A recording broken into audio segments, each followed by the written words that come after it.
ሰላም ጤና ይስጥልን እንዴት ናችሁ? በእንግሊዝ ፕሪሚየር ሊግ 9ኛ ሳምንት ማንቸስተር ዩናይትድ አሸንፏል። ማንቸስተር በሩበን አሞሪም ስር ብዙ ጥያቄዎች ነበሩበት። በሶስት ተከላካዮች መጫወት አይችልም፣ ሊለውጥ ይገባል በሚል የቀድሞ ተጫዋቾች ጋሪ ኔቭልን ጨምሮ ትልልቆቹ ተጫዋቾች አሰልጣኝ ሩበን አሞሪም ላይ ጫና ሲያደርጉ ነበረ። ግን እሳቸው በሲስተም ጸንተው አሁን ሶስት ተከታታይ ጨዋታዎችን አሸንፏል። ዋናው ጥያቄ የሚመጣው እዚህ ጋር ነው። ያለፉት ሶስት ተከታታይ ጨዋታዎች ውጤት ማንቸስተር ዩናይትድ ወደ ትክክለኛ መንገድ መምጣቱን የሚያሳይ ነው ወይ? ወደ ታላቅነት ለሚያደርገው ጉዞ የመጀመሪያውን ስቴፕ ተሻገረ ወይ የሚል ጥያቄ ነው እየተነሳ የሚገኘው። አስቀድሞ ሰንደርላንድን አሸነፈ። ሰንደርላንድ በጣም አሪፍ ቡድን እንደሆነ ይታወቃል። በዚህ የውድድር ዓመት ወደ እንግሊዝ ፕሪሚየር ሊግ ቢመጣም በፕሪሚየር ሊጉ ከተመለከትናቸው ምርጥ ቡድኖች መካከል አንደኛ ነው። ትናንትናም ቼልሲን ሜዳው ላይ ስታንፎርድ ብሪጅ ላይ አሸንፎ ወደ ሁለተኛ ደረጃ መጥቷል። በ17 ነጥቦች ከአርሰናል በ2 ነጥቦች ነው የሚያንሰው። አሪፍ ቡድን ነው ማንቸስተር ዩናይትድ ያሸነፈው። ሁለተኛው ጨዋታ ደግሞ ከሊቨርፑል ጋር የተደረገ ነው። ከእንግሊዝ ታላላቅ ክለቦች መካከል አንደኛው የማንቸስተር ዩናይትድ ደግሞ ትልቁ ደርቢ ከዚህ ክለብ ጋር የተደረገ ጨዋታ ነው። ይህንንም ጨዋታ አሸንፏል። እዚህ ጋርም ጥያቄዎች አሉ። ሊቨርፑል የቀድሞ አቋሙ ላይ አይደለም። ምንም እንኳን ጨዋታውን ፊልድ ላይ ቢደረግም ሊቨርፑል አቋሙ ወርዷል እና ማንቸስተር ዩናይትድን አሁንም በዚህም ጨዋታ ቢሆን ወደ አቋሙ ተመልሷል። ሩበን አሞሪም በሶስት ተከላካይ መጫወታቸው እየሰራላቸው ነው ብለን ልንናገር አይገባም። ቀጣይ ጨዋታዎችንም መመልከት ይገባል የሚሉ አስተያየቶች ሲሰጡ ነበረ። ሶስተኛ ተከታታይ ጨዋታ ብራይተንን አሸነፈ። ብራይተን ደግሞ ከትናንትናው ጨዋታ አስቀድሞ ካለፉት 5 ጨዋታዎች 4ቱን ማንቸስተር ዩናይትድን ማሸነፍ የቻለ ቡድን ነው። አንደኛው አቻ የተጠናቀቀ ጨዋታ ነው። ማንቸስተር ዩናይትድ ብራይተንን አሸንፎ አያውቅም። ትናንትና ይህንን ቡድን 4-2 በሆነ ውጤት አሸንፏል። መጨረሻ ደቂቃዎች ላይ ዩናይትድ እንደተቸገረ ብንመለከትም ግን ጨዋታውን በአሸናፊነት ተወጥቷል እና አሁን 3 ተከታታይ ጨዋታዎችን አሸንፏል ዩናይትድ። በአጫወትም ረገድ ከተመለከትን አሰልጣኙ የሚፈልጉትን ልክ ተጫዋቾች በፍጥነት በኃይል ልክ እንዳበደ ውሻ አይነት ስሜት ኳስ ለመንጠቅም ለማጥቃትም እንደዛ እንዲጫወቱ እፈልጋለሁ በሚሉት መንገድ ያንን ተግባራዊ ለማድረግ ሲሞክሩ እያየን ነው። አስቀድሞም የተወሰኑ ብልሽታዎችን አይተናል አንዳንድ ጨዋታዎች ላይ ከአርሰናል ጋር የነበረው ጨዋታ ላይ። ከዛ በኋላም የመጀመሪያ 15-20 ደቂቃዎች ላይ ማንቸስተር ዩናይትድ ተመለሰ እንድንል የሚያደርግ በጣም አስገራሚ አቋም ያሳያል። ግን ደግሞ ደቂቃዎች ሲሄዱ እየወረደ ይመጣል። የትናንትናው ጨዋታ አሪፍ ነው። መጨረሻ ላይ በተለይ ካዛሚሮ ከተቀየረ በኋላ ነገሮች አጌንስት ማንቸስተር ዩናይትድ ሲሆኑ ተመልክተናል። ግን ለለውጡ ግን ማሳያ የሆነ ጨዋታ አይደለም ወይ? ቀጣይ 2 ጨዋታዎች አሉ። አንደኛው ከኖቲንግሃም ፎረስት ቀጥሎ ከቶተናም ጋር የሚደረግ ጨዋታ ነው። ሁለቱም ከሜዳ ውጭ የሚደረጉ ጨዋታዎች ናቸው። ምናልባት ይበልጥ ማሳያ የሚሆኑ ጨዋታዎች ሊሆኑ ይችላሉ። ኖቲንግሃም ፎረስት አቋሙ ጥሩ አይደለም። ለማንቸስተር ዩናይትድ በጣም አሪፉ ነገር እሱ ነው። ከዛ በኋላ ከቶተናም ጋር ለንደን ላይ የሚደረገው ጨዋታ ደግሞ እጅግ አስፈላጊ ይሆናል። ለንደን ላይ ማንቸስተር ዩናይትድ ተቸግሯል። ባለፉት ዓመታት ምናልባት ያሸነፈው ፉልሃምን ብቻ ነው። ሌሎቹ ክለቦች ጋር ለማሸነፍ ተቸግሯል። በዚህኛው ዓመት በብሬንትፎርድ መሸነፉ ይታወሳል እና ይህ ጨዋታ ወሳኝ ሊሆን ይችላል። ግን እነዚህን 2 ጨዋታዎች ትተን እንኳን አስቀድሞ በነበሩ 3 ጨዋታዎች ማንቸስተር ዩናይትድ ስለመለወጡ ምልክት አልሰጠንም ወይ ነው። አዲስ የፈረሙት ተጫዋቾች በሚገባ ክለቡን እያገለገሉ እንደሆነ ማሳያ የሆነ ጨዋታ ነው። ከዛ አስቀድሞም በእርግጥ ብሪያን ምቤሞ ልክ ወደ ማንቸስተር ዩናይትድ እንደመጣ ነው ይህንን ማሳየት የጀመረው። ይሄ ምንም የሚያጠያይቅ አይደለም። ጎሎችን ያስቆጥራል ከተከላካይ ጀርባ በመሮጥ አሁንም በፕሪሚየር ሊጉ ከላይ ካሉ አሪፍ ቁጥር ካላቸው ተጫዋቾች መካከል አንደኛው ነው።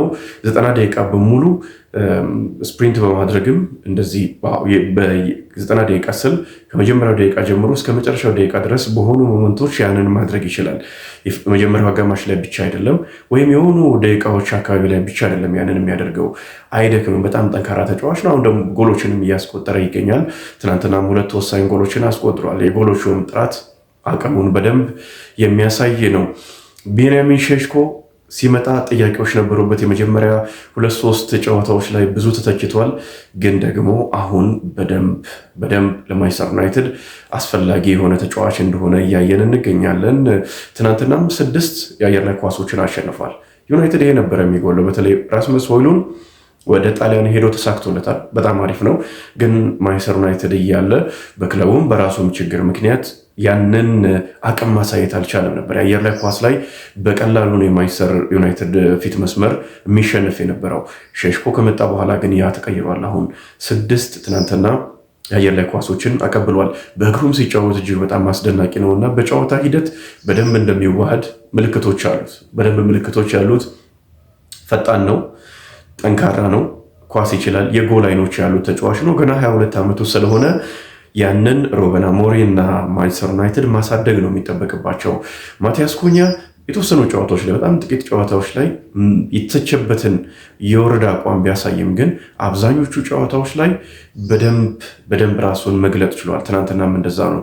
ያስቆጠረው ጎል ጥራት እና ተጨማሪ ማንቸስተር ዩናይትድ በተለይም አማካይ ክፍል ላይ ችግሮች ስላሉበት ያንን መሸፈን የሚያስችል ወደኋላ እየተመለሰ በደንብ ማገዝ የሚያስችል ከራሱ የግብ ክልል ከጥልቅ ድሪብል እያደረገ እስከ ተቃራኒ የግብ ክልል በመሄድ ሙከራዎችን በማድረግ አሁንም አንደኛ ነው በፕሪሚየር ሊጉ። ከራሱ የግብ ክልል እየተነሳ ሄዶ ወደ ሙከራ በመቀየር አንደኛ ነው።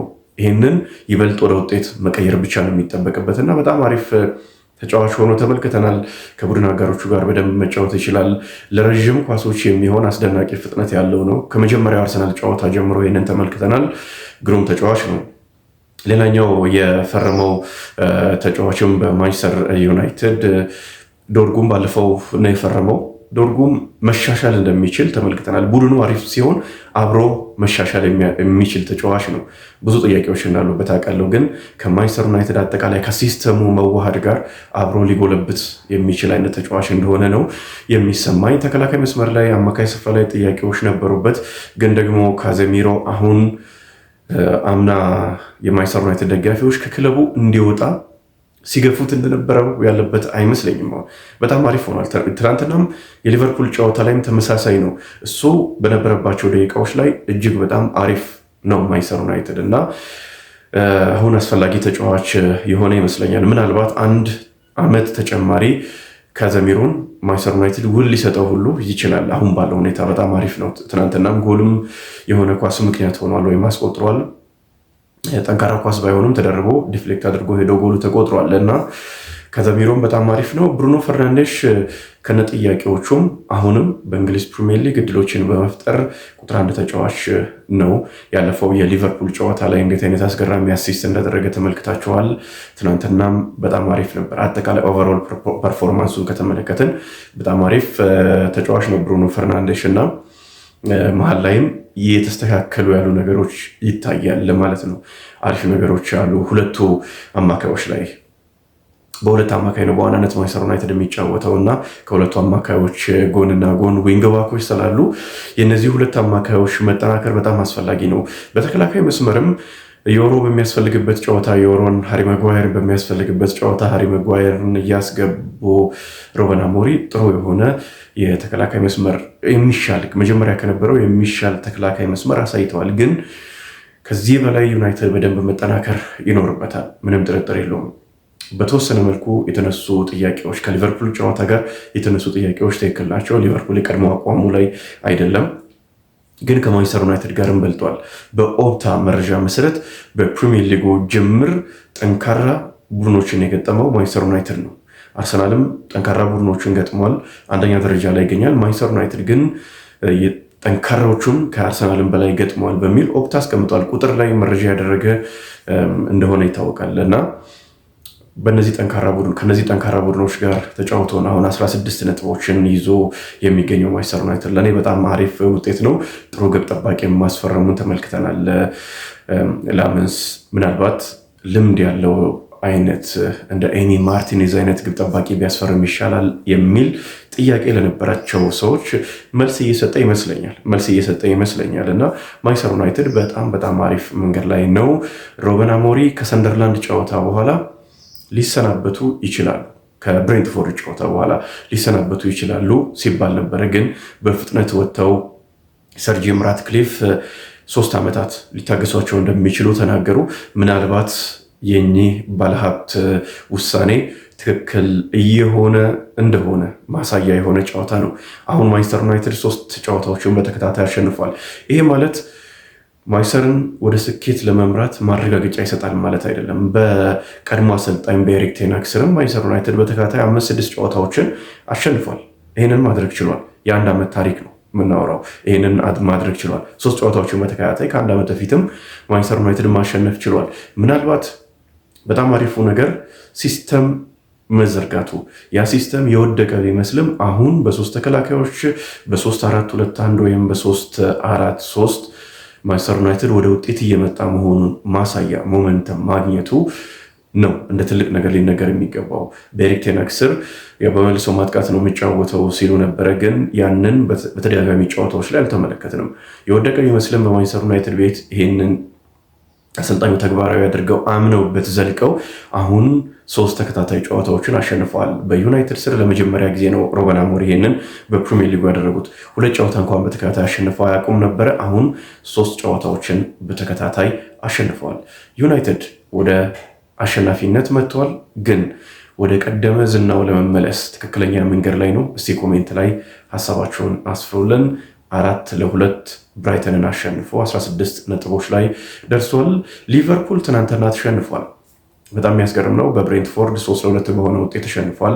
አሁንም ብዙ ጥያቄዎች ጋር ይጓዛል ማለት ነው። መሐመድ ሳላ አቋሙ ወርዷል። ማጥቃቱ፣ መከላከሉ፣ አማካይ ስፍራ ላይም ብዙ ችግር ያለበት ቡድን ነው ሊቨርፑል። ይህንን ደግሞ በሌላ ቪዲዮ እንመለሳለን።